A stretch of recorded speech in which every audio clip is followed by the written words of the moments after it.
अस्सलामुअलैकुम students, highlighted रेजनिंग करें chapter number 3 force and Newton loss का लेक्चर नंबर 3 आज हम डिस्कस करेंगे। और ये लेक्चर नंबर 3 जो थ्योरी के इंपॉर्टेंट पॉइंट्स है उससे रिलेटेड है, तो आज कोशिश करेंगे कि ये थ्योरी वाला पोर्शन कंप्लीट हो जाए, फिर हमारे एमसीक्यूज वाला पोर्शन स्टार्ट हो जाएगा। तो 24 हमने एमसीक्यू डिस्कस कर लिए थे और आज हमने पढ़ना है 3.5 न्यूटन सेकंड लॉ। तो इसमें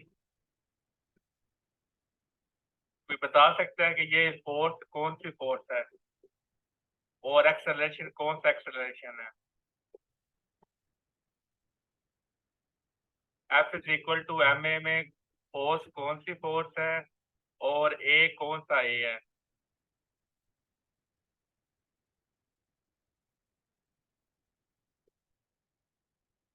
आवाज आ रही है तो बता दें।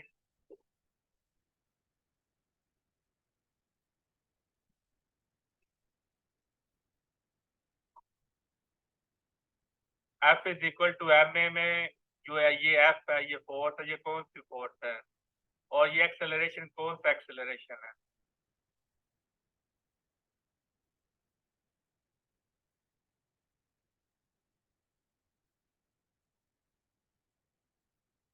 चले, आई थिंक तो किसी को नहीं पता, वैसे पता होना चाहिए था, मैंने बहुत दफा बताया होगा। जी तानिया बताएं आप। सर मेरा आप कनेक्ट हुआ, एक दफा क्वेश्चन रिपीट करते हैं, डिस्कनेक्ट हो गया।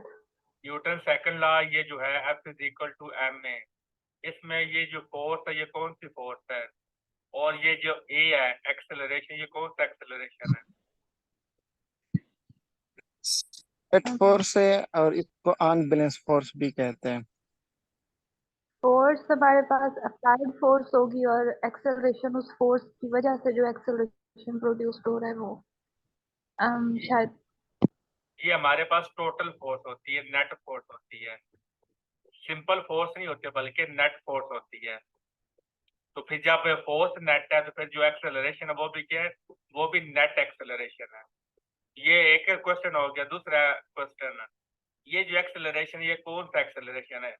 नेट एक्सेलरेशन तो हो गया, लेकिन आपने टाइप्स ऑफ एक्सेलरेशन पढ़ा था, ये कौन सी टाइप का एक्सेलरेशन है?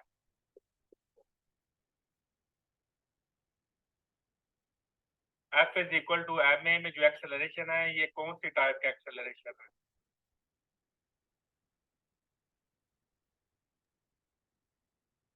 Instantaneous acceleration. कौन सा? Instantaneous acceleration. Tangential acceleration. आपने टाइप्स पढ़ी थी। टेंजेंशियल। टेंजेंशियल एक्सेलरेशन होता है, एंगुलर एक्सेलरेशन होता है और हमारा नेट एक्सेलरेशन होता है। तो ये हमारे पास कौन सा एक्सेलरेशन होता है? Tangential acceleration. तो इसका सर मतलब वो है तो सर्कुलर मोशन के केस में नहीं आते वो टेंजेंशियल एक्सेलरेशन। सर्कुलर में भी लीनियर टेंजेंशियल होता केस। है, यानी कि जो सर लीनियर लीनियर मोशन। में भी आ सकती है।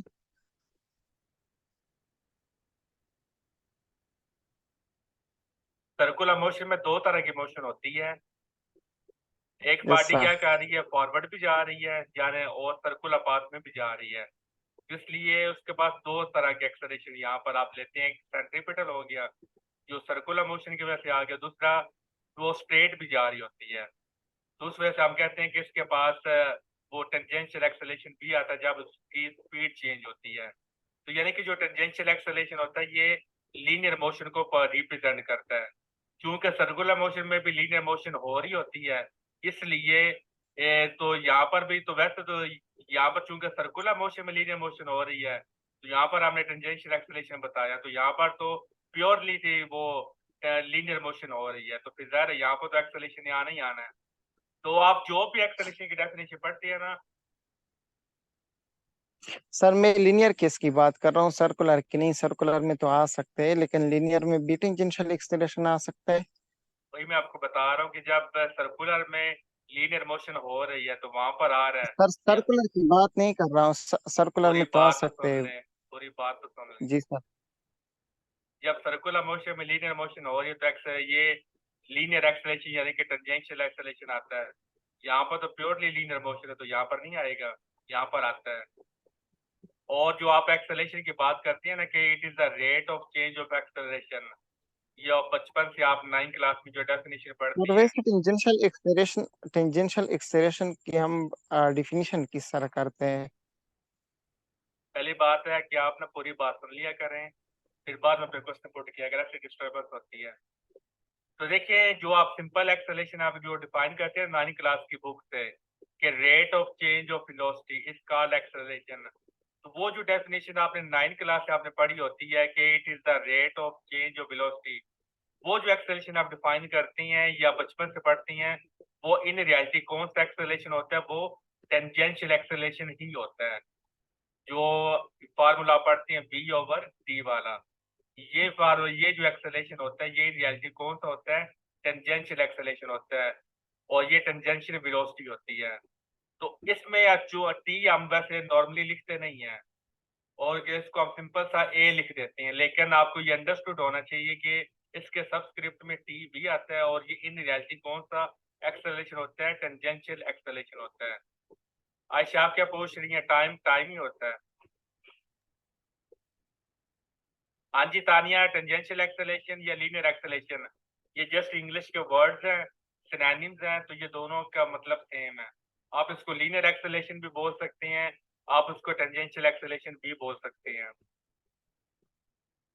तो ये न्यूटन का सेकंड लॉ हमें फार्मूले में ही बता रहा है कि जी मैं सिर्फ और सिर्फ लीनियर मोशन के लिए ही यूजफुल हूँ, मैं सिर्फ लीनियर मोशन के लिए ही एप्लीकेबल हूँ, क्योंकि फोर्स जो वो भी जो टेंजेंशियल फोर्स लग रही है, तो उसके रिजल्ट में टेंजेंशियल एक्सेलरेशन आ रहा है। तो इट मींस ये फार्मूला में बताता है कि आपके न्यूटन के लॉज आप लीनियर मोशन के लिए आप इसको एप्लीकेबल हैं।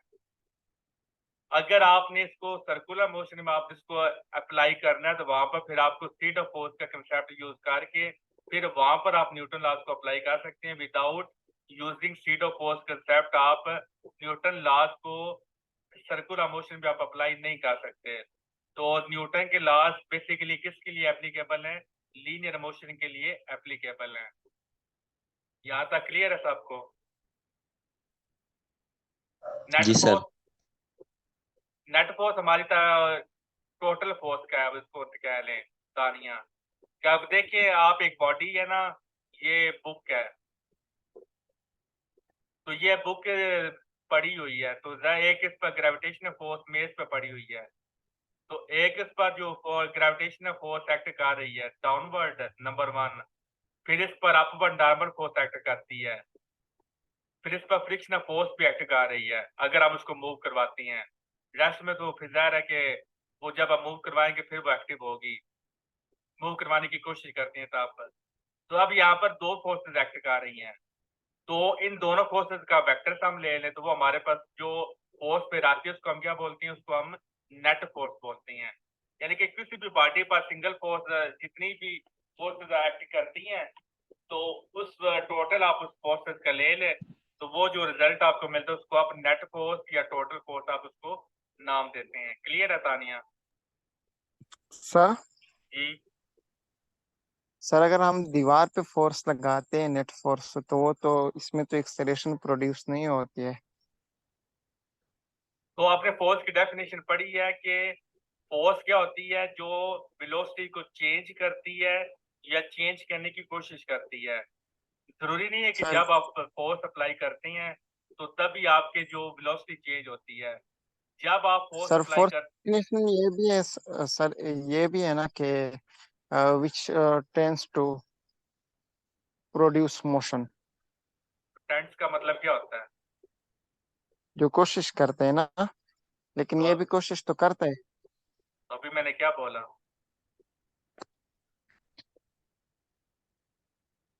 ये तो बात मैं आपको बता रहा था कि फोर्स की जो डेफिनेशन पढ़ते हैं कि फोर्स क्या करती है? वेलोसिटी को चेंज करती है या चेंज करने की कोशिश करती है।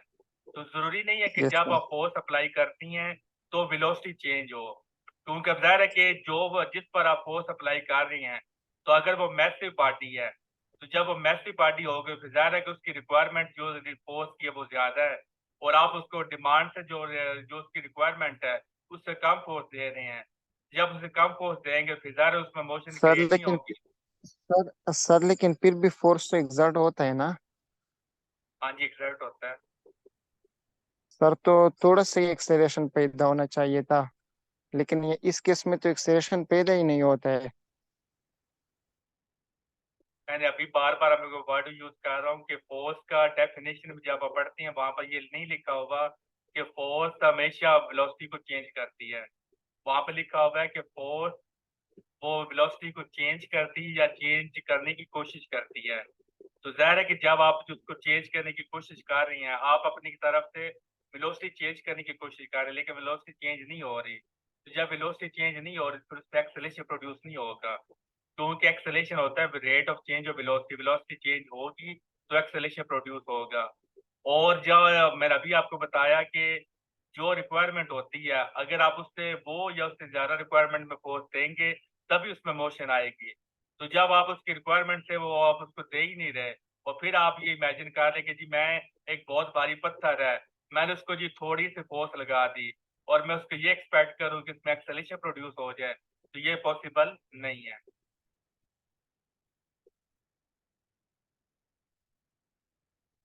What is the effect of force? What is the effect of mass on force? Mass either smaller or larger?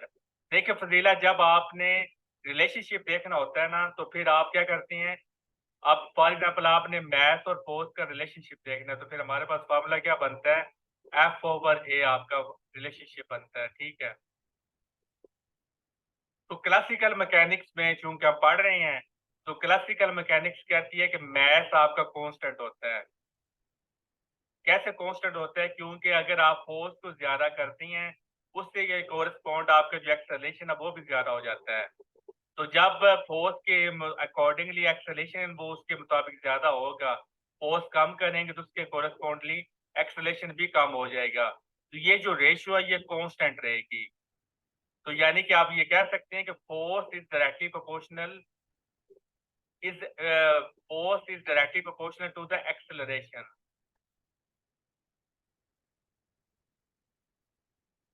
जितनी फोर्स पैदा करती हैं उस हिसाब से आपका क्या आता है, उस हिसाब से आपका एक्सेलरेशन भी आता है। तो क्लासिकल मैकेनिक्स के मुताबिक आप वो रिलेशनशिप अगर आपने देखना है, तो फिर आप ये इस तरह रिलेशनशिप आप देख सकते हैं एक्सेलरेशन और मास के दरमियान। तो इसमें आप किस तरह रिलेशनशिप देख सकते हैं कि एक्सेलरेशन का हमारे फार्मूला क्या बनता है? F is equal to M A होता है। तो फिर हमारा फार्मूला बन जाएगा एफ ओवर एम। ये रिलेशनशिप आप देख सकते हैं। तो ये रिलेशनशिप कहता है कि अगर आप फोर्स को कांस्टेंट रखें, तो जब आप फोर्स को कांस्टेंट रखती हैं, तो फिर आपका जो एक्सेलरेशन होता है वो मास के क्या होता है? वो मास के इनवर्सली प्रोपोर्शनल होता है। तो यानी कि आप कह सकती हैं कि फोर्स का जो मतलब है, मास और फोर्स का आपस में लिंक नहीं है, क्योंकि मास ने कांस्टेंट रहना है। क्योंकि अगर आप मैं फोर्स को बढ़ाएंगे तो उसके कोरस्पॉन्ड आपका एक्सेलरेशन बढ़ जाएगा, फोर्स को कम करेंगे तो आपका एक्सेलरेशन कम आ जाएगा। हाँ, एक्सेलरेशन और मास का आपस में रिलेशनशिप है, फोर्स और मास का आपस में रिलेशनशिप नहीं है। क्लियर है तफसीला?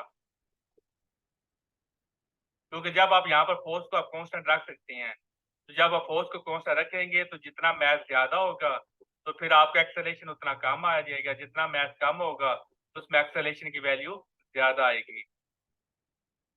तो चेंज इन सर वेलोसिटी से एक्सेलरेशन जी करते हैं। ये समझना। सर एक्सेलरेशन को भी तो कांस्टेंट रख सकते हैं, जैसे हम फ्री मतलब body moving toward the earth को स्टडी करते हैं तो उसमें एक्सेलरेशन कांस्टेंट होता है। तो उसमें सर मैस कैसे वेरी मतलब मैस और फोर्स कैसे रिलेट करेंगे? उस केस में हमारे पास फॉर्मूला क्या बन जाता है? M G. यहाँ से आप इसकी एम की वैल्यू निकाल लें, तो फॉर्मूला क्या बन जाता है? एफ ओवर जी। अगर जी आपकी फोर्स लगेगी उसके मुताबिक तो इसमें एक्सेलरेशन 9.8 ही लगेगा। अगर आप ये चांद पर चले जाएं तो वहां पर आपको 1.62 एक्सेलरेशन क्यों मिलता है? क्योंकि वहां पर फोर्स कम हो जाती है। तो जब फोर्स कम हो जाती है तो फिर आपका एक्सेलरेशन भी कम हो जाता है। जमीन पे फोर्स ज्यादा होती है, फिर आपका एक्सेलरेशन भी ज्यादा होता है। तो यानी कि इन दोनों का हमेशा रिलेशनशिप डायरेक्ट रहना है। फोर्स बढ़ेगी तो जो डिनोमिनेटर है वो भी बढ़ जाएगा उसके अकॉर्डिंगली। तो ये जो रेशियो ये हमेशा कांस्टेंट रहेगी।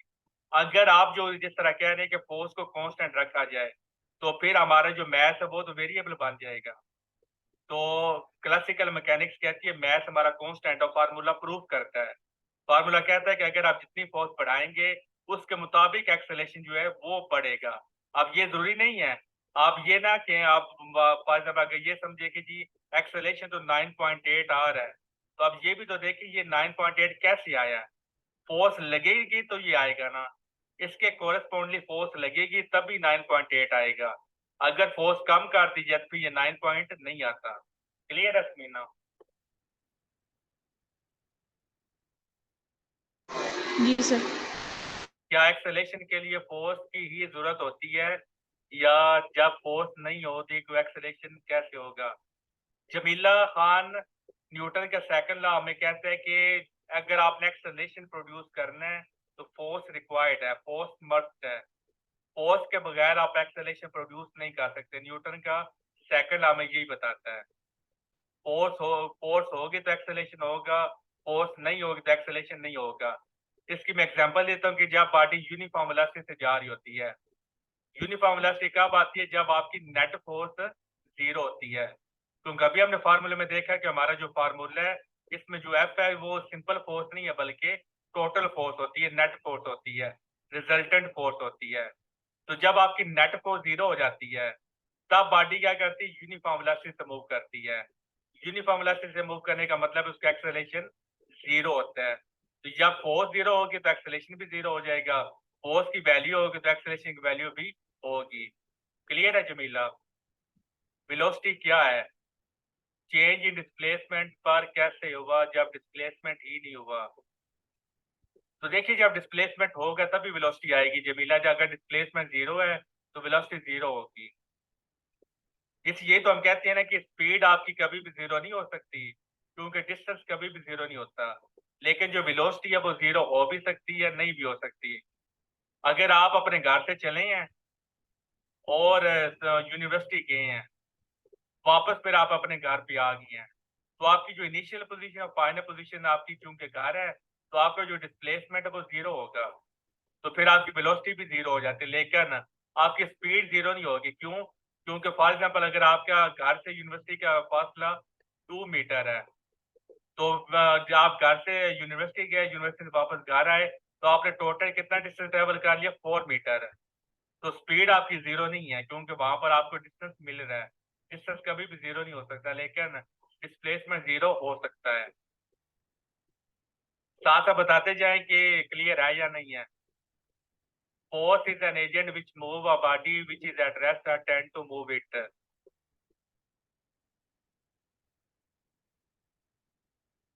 ये आप अगर आप ये डेफिनेशन सुनाए ना इंटरव्यू में कि फोर्स क्या होती है? जो बॉडी की मोशन को क्रिएट करता है, फिर आपकी डेफिनेशन टेक्निकली गलत हो जाएगी क्योंकि फोर्स हमेशा मोशन की काज को वो हमेशा मोशन की काज नहीं होता। बहुत सारी एग्जांपल्स है जहाँ पर आप फोर्स अप्लाई कर रही होती हैं लेकिन हमें मोशन नहीं मिलती, तो इसलिए आपने टेंड टू मूव या मोशन करता है या करने की कोशिश करता है, ये वर्ड आपने लाजमी यूज करने हैं वरना आपकी डेफिनेशन गलत हो जाएगी। वेलोसिटी में कैसे चेंज आएगी? जमीला न्यूटन ने हमें बताता है कि अगर आपने वेलोसिटी में चेंज लाना है आपको फोर्स अप्लाई करना पड़ेगी। जब बॉडी यूनिफॉर्म वेलोसिटी से मूव करती है, आपने आई थिंक आप पहली दफा आई है क्लास में, तो जो स्टूडेंट वो रेगुलर और आप आई थिंक रिकॉर्डेड लेक्चर भी आप नहीं देखती जमीला, इसलिए बेसिक कंसेप्ट आपको, क्योंकि ये सारी बातें हम क्लियर कर चुकी हैं, तो आपको रिकॉर्डेड लेक्चर देखने चाहिए और आपको क्लास वगैरह अटेंड करनी चाहिए अगर आप इंटरेस्टेड हैं फिजिक्स सीखने में और तैयारी करने में। ऐसे ही अचानक किसी दिन क्लास में आकर फिर आप मुनासिब नहीं है कि आप जब आपको रिकॉर्डेड लेक्चर भी मिल रहे हैं, सारा कुछ आपको मिल रहा है, फिर भी आप उसको अटेंड ना करें और फिर अचानक आकर आप ये क्वेश्चन करें तो ये फिर मुनासिब नहीं होता, क्योंकि ये क्वेश्चन हम बार बार डिस्कस कर चुकी हैं। चलिए मैं दोबारा फिर भी बता देता हूँ कि न्यूटन हमें बताता है कि जब भी आपने वेलोसिटी को चेंज करना है आपको फोर्स की जरूरत होती है। अगर आपकी यूनिफॉर्म वेलोसिटी से आप मूव कर रही हैं तो फिर यूनिफॉर्म वेलोसिटी से मूव करने के लिए आपको फोर्स की जरूरत नहीं है। फोर्स की जरूरत आप तभी आएगी जब आपने अपनी वेलोसिटी को चेंज करना है।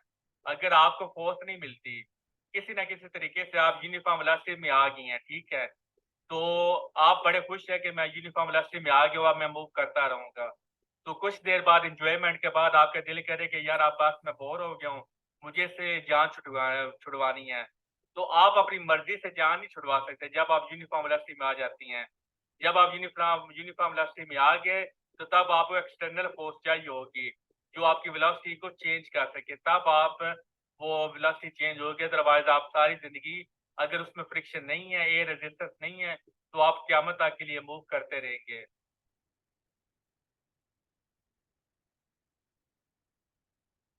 Line of action of force अगर सेम हो तो नेट फोर्स क्या होगी? देखिए, अगर आप सारी वो उनका जो एक्शन है वो सेम है, फिर ज़ाहिर है कि उसमें मोशन वो इंड्यूस नहीं होगी, उसका एक्सेलरेशन 0 होगा। तो वेलोसिटी में चेंज नहीं हुआ तो एक्सेलरेशन कैसे होगा? जमीला, जब वेलोसिटी में चेंज नहीं आया तो एक्सेलरेशन 0 होगा। एक्सेलरेशन तब भी आएगा जब वेलोसिटी में चेंज आएगा। मैंने आपसे बोला है कि जब आप बार-बार इसको मिक्स अप कर रही हैं, मैं आपको कह रहा हूँ, जब फोर्स क्या करती है, मोशन वो वेलोसिटी को चेंज करती है, तब एक्सेलरेशन आता है। ज़रूरी नहीं है कि जब आप फोर्स अप्लाई करें, तो आपकी वेलोसिटी चेंज हो। जब वेलोसिटी चेंज होगी, फिर एक्सेलरेशन आएगा, अदरवाइज़ एक्सेलरेशन नहीं आएगा। और मैंने आपसे ये बोला था कि एक्सेलरेशन के लिए फोर्स की ज़रूरत है। ये नहीं कहा कि जब फोर्स लगेगी तो एक्सेलरेशन आएगा, दोनों बातों में फ़र्क है। पहली बात ये है कि फोर्स होगी, तो एक्सेलरेशन होगा। और दूसरी बात ये है कि एक्सेलरेशन अगर आपने करना है तो आपको फोर्स की ज़रूरत होती है, तो दोनों में फ़र्क है। जब आप फोर्स लगाते हैं तो ज़रूरी नहीं है कि आपका एक्सेलरेशन आए, लेकिन जब आपने एक्सेलरेशन लाना है तो आपको फोर्स की ज़रूरत हमेशा चाहिए होगी। क्लियर है आप? जब आपने एक्सेलरेशन लाना है तो आपको फोर्स की ज़रूरत होती है।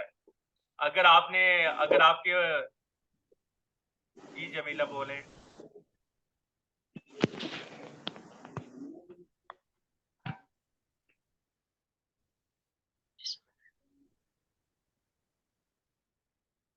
If the resultant force on a body is 0, then acceleration of अगर रिजल्टेंट फोर्स 0 है तो एक्सेलरेशन 0 होगा। And body moves with uniform velocity. MCQ आ सकता है, ये रिलेशनशिप आपने याद रखना है, पेपर में आ सकता है। Two other system of units in common use are the CGS, centimetre, gram, second and British system. CGS system में मास को ग्राम में मेजर करती हैं, एक्सेलरेशन को सेंटीमीटर पर सेकंड स्क्वायर में। Force unit is in this system is the dyne. तो dyne नाम उसका सीजीएस में होता है। और 1 केजी कितने डाइन के इक्वल होता है? 10 की पावर 5 डाइन के, ये पेपर में आया हुआ है। डाइन बहुत ही स्मॉल यूनिट है। आप इसको कह सकते हैं कि रफली equal to the weight of a cubic millimetre of a water. 1 cubic millimetre है वो वाटर का, वो इक्वल इसका वो जितना वेट होता है ना, उतनी आप इसको फोर्स कह सकती हैं कि 1 न्यूटन वो 10 की वो जो डाइन है वो इतने के बराबर होता है। Newton on the other hand is about the weight of a half cup of water. जैसे उसने एक रफली दिया हुआ है, ये वर्ड आपने देखना है, रफली है। ब्रिटिश में फोर्स को पाउंड में मेजर किया जाता है और एक्सेलरेशन को फुट पर सेकंड स्क्वायर में। मैथ और मैथ का यूनिट यहाँ पर स्लग भी होता है। The mass that is accelerated at 1 feet per second square by a force of 1 pound is called slug. ये पेपर में और इंटरव्यू में आपसे पूछा जा सकता है। स्लग का मतलब क्या होता है? स्लगिश। ये स्लग का वर्ड कहाँ से आया? स्लगिश से। स्लगिश का मतलब है स्लो और अनरिस्पॉन्सिव। न्यूटन थर्ड लॉ, ये काफी कंसेप्चुअल बात है न्यूटन थर्ड लॉ की। तो इसको फिर हम कल भी छोड़ देती है, क्योंकि 3-4 मिनट रह गए हैं। तो ये बहुत ही कंसेप्चुअल बातें हैं, तो ये आज कवर अब नहीं हो पानी। तो इंशाल्लाह ताला फिर कल कोशिश करेंगे तो इसको खत्म करते हैं। आज हमारा न्यूटन सेकंड लॉ पे बहुत ज़्यादा टाइम लग गया है, तो फिर कल हमारी क्लास मिलती है, ठीक है? अल्लाह हाफिज़।